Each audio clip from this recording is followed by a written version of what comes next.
हरिओम तत्सत। प्रायः मन की जो है 3 स्थिति होती है। या तो पदार्थ का भाव ही न रहेगा, विशुद्ध चित्त जिसको बोलते हैं। दूसरा, पदार्थ से संबंध तो रहेगा। पहला क्या था? पदार्थ से संबंध ही नहीं रहेगा। दूसरा, पदार्थ से संबंध तो रहेगा लेकिन उसका प्रभाव जो है मन के ऊपर नहीं पड़ेगा। और तीसरी स्थिति रहती है कि पदार्थ से संबंध भी रहेगा और उसका प्रभाव भी पड़ेगा। इन तीनों स्थिति को जरा सा समझिए, क्योंकि जो तीसरी स्थिति है वो विषयाकार स्थिति बोलते हैं। और संसार में लगभग 100% ऐसे ही लोगों की जो है मानसिकता है कि पदार्थ अर्थात संसार का संबंध भी है और संसार का जो है सुख दुख या जो भी अच्छा बुरा गलत सही सबका प्रभाव भी मन पर कहीं न कहीं पड़ता ही पड़ता है। क्योंकि मन का अपना कोई रूप नहीं है। मन जो है सतत विचारों का प्रवाह है। मन का कोई अपना आकार नहीं है। जिस विषय जिस वृत्ति के साथ ये जुड़ जाता है वैसे ही चित्त वृत्ति या वैसे ही मन हो जाता है और वह विषय जो है विकार पैदा करते हैं। ये संसार में कई बार मैं कहता हूँ सुख है नहीं, आभास दिखता है। जैसे दर्पण में हम देखते हैं और हम दिख जाते हैं। वस्तुतः हम दिख तो रहे हैं लेकिन जो दिख रहा है वो दर्पण में है नहीं। ये मन का जो है निग्रह। और जो पहला वाला है कि भाव ही न रहे, संबंध ही नहीं रहे, ये तो उच्च कोटि की स्थिति हो गई। जो दूसरी है कि पदार्थ से संबंध तो रहेगा लेकिन उसका प्रभाव नहीं रहेगा, ये समाधि की स्थिति है। और तीसरा, संबंध भी और उसका प्रभाव भी है, ये क्या है? आपका जो है संसार की स्थिति है। जैसे 3 तरह की बात करें कि क्रोध आपके अंदर उत्पन्न ही ना हो। दूसरा तरीका है कि क्रोध तो उत्पन्न हो लेकिन आप उसको दबा लें। और तीसरी स्थिति है कि क्रोध जो है उत्पन्न भी हो और आप उसको दिखा भी दें किसी के ऊपर, अर्थात किसी को आप कुछ कह दें, मार दें, झगड़ा कर लें। ये तीसरी स्थिति है और तीसरी स्थिति में ही ज़्यादातर लोग जी रहे हैं। पहली स्थिति है तभी संभव है जब आपके अंदर क्रोध की जगह करुणा हो। जब मन में करुणा का भाव होगा, दया का भाव होगा, प्रेम का भाव होगा, प्यार नहीं। प्यार तो ये होता है क्योंकि आजकल संसार में प्रेम, ये जो कबीरदास वाली प्रेम है उस प्रेम की बात कर रहे हैं। ढाई आखर प्रेम की जो पढ़े सो पंडित होए। और संसार में जो आप देखते हैं वो प्रेम है ही नहीं। ये तो स्वार्थ, बस निहित स्वार्थ है कि हम तुम्हारे लिए किए, तुम हमारे लिए कर देना। ये प्यार है। पति पत्नी के बीच भी आज प्यार है। प्रेम होता तो फिर वह तो स्वर्ग विवाह अर्थात जीवन वाह वाह हो जाए।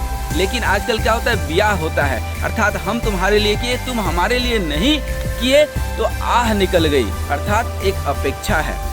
यदि अपेक्षा की पूर्ति नहीं होती है, स्वार्थ की पूर्ति नहीं होती है, हम किए उसने नहीं किया तो फिर तो आह निकल जाती है। अर्थात वहाँ जो है मन के अंदर विकार आ जाते हैं। मन के विकार क्या क्या है? तो 6 विकार। काम अर्थात महत्वाकांक्षा, यहीं पर वो डिजायर भी है, वासना भी है, क्रोध, काम, क्रोध, मद अर्थात क्या खाना, कितना खाना, कैसे खाना, ये सब भुला करके अपने जिह्वा के स्वाद के लिए, दिखावे के लिए हम लोग भोजन कर लेते हैं। तो काम, क्रोध, मद, लोभ अर्थात जहाँ लाभ दिखा, और वह लाभ 2 तरीके से होता है। एक तो मेहनत से लाभ हुआ और कई बार हम सोचते हैं कि मेहनत के बिना भी तो लाभ हो सकता है। बिना कर्तव्य कर्म को किए जो भी आपको प्राप्त होता है वह लोभ है। ऐसी कोई भी इच्छा जिसके ऊपर आपका अधिकार नहीं है, जिसके लिए आपने परिश्रम नहीं किया है, जिसके लिए आपने मेहनत नहीं किया है, वह सब लोभ है, वह सब लालच है। और जो है मोह और मत्सर, ये माया, ये राग, द्वेष, ईर्ष्या इत्यादि सब क्या है? ये सब जो है विकार में आते हैं। और जो है मत्सर अर्थात तृष्णा जिसको बोलते हैं, जो आपको प्राप्त हुआ वो उसको आप कभी पर्याप्त नहीं समझते हैं। नित्य निरंतर संघर्ष करते रहना अपने जगह पर सही हो सकता है, लेकिन तृष्णा अर्थात कोई सुख आपको प्राप्त हुआ और उस सुख के पीछे आज भी मन बेचैन है, इसी को तृष्णा कहते हैं। अब रजनीश ओशो को, महान दार्शनिक, आप उनको भी पढ़िए, वो भी यही कहते हैं कि संभोग से कभी भी मन नहीं भरता किसी का। तो उसको समाधि में उन्होंने ले जाने की कोशिश किया।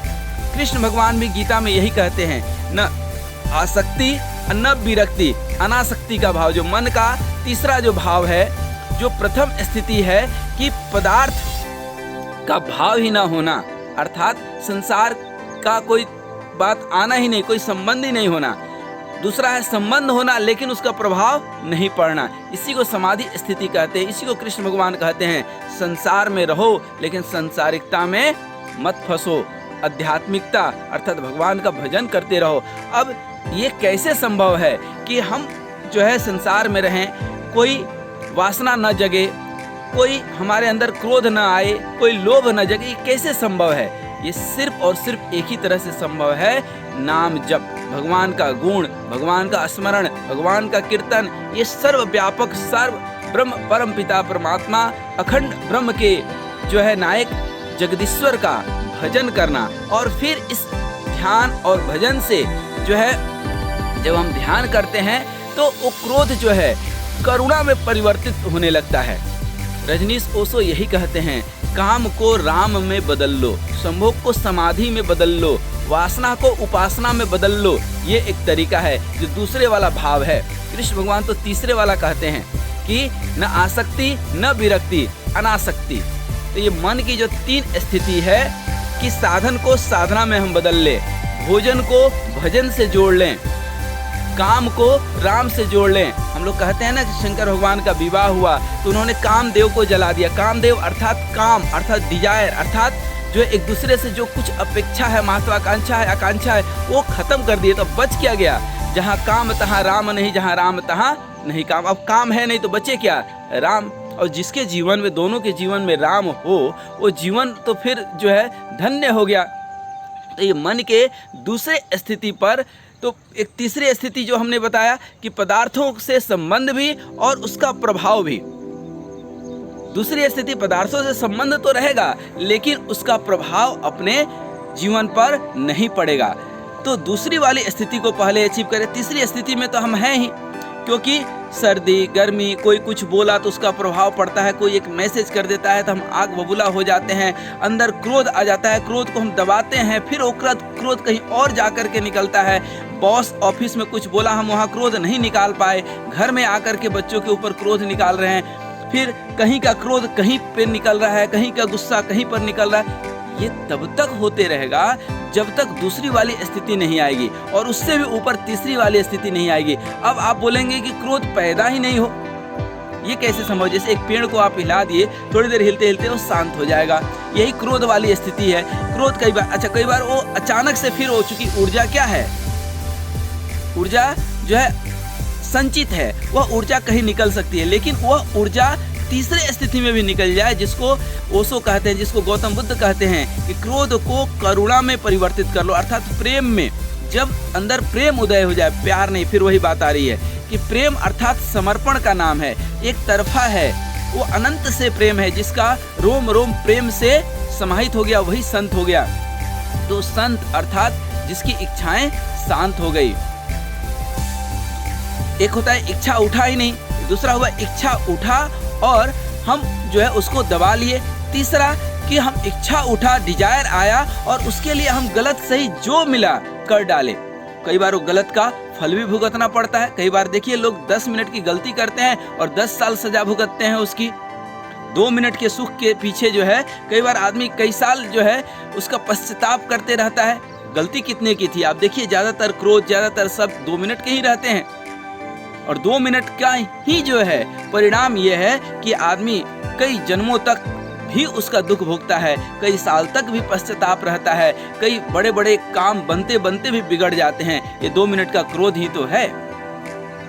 इसलिए मन की जो स्थिति फिर आइए, अब ये संभव कैसे है? संभव कैसे है? तो अब ज़्यादा हम डिटेल में न जा करके, ज़्यादा विस्तार में न जा करके कि भजन को भोजन में कैसे बदलें, वासना को उपासना में कैसे लाएं, क्रोध को करुणा में कैसे परिवर्तित कर दें, काम को राम में कैसे बदल लें, ये सबका जो है एक ही उपाय है कि जब भी समय मिलता है, देखिए 2 चीज़ होता है। एक मन कर रहा है कि ये खाएं, दवा खाएं, और एक मन नहीं कर रहा है फिर भी खाना पड़ रहा है। यही तो तपस्या है, यही तपस्या आपको करनी है कि मन तो विषय वासनाओं में भाग रहा है, संसार में भाग रहा है, लेकिन शास्त्रोक्त विधि से करने योग्य कर्तव्य कर्म को करते हुए थोड़ा सा समय निकाल करके भगवान का भजन अवश्य कीजिए, भगवान का नाम जाप अवश्य कीजिए।